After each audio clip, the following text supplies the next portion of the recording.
Hi, welcome to the Connection Reflection for the day, where we metabolize rich spiritual food for mental wellness. Today we're taking a look at these scriptures that we have on the board behind us, 2 Kings 17, section from Psalm 60, and from Matthew 7 through 15.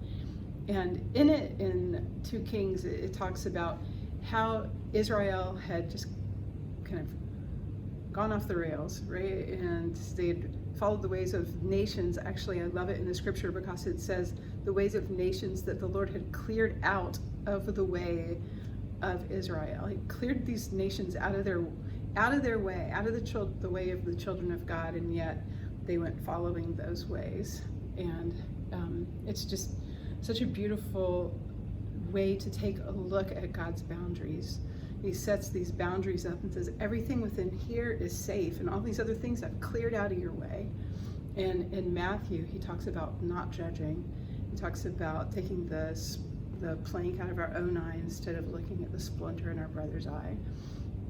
And the whole concept of not judging always makes me think about the prodigal son, and how if we embrace the Lord's boundaries for us and actually let those boundaries embrace us, then we experience them as gift, we experience them as intimacy. Everything within that area has been cleared for us when we let ourselves be embraced by it as a gift from God.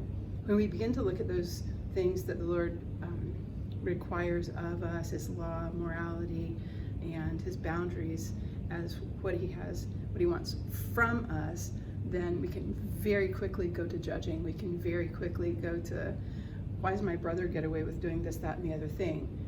And it just so reminds me of the prodigal son. It reminds me of that first brother, the older brother, his mentality.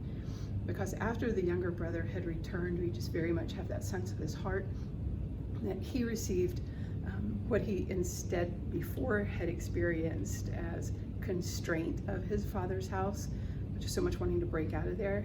He experiences it as gift. Everything within there is a gift. And so let's really take an example. Let's learn from Israel, who went off the rails and discarded God's boundaries. Let's instead embrace them and as gift, as what God has for us, and respond to that gift of God, that gift of his love out of our love for him. God bless you.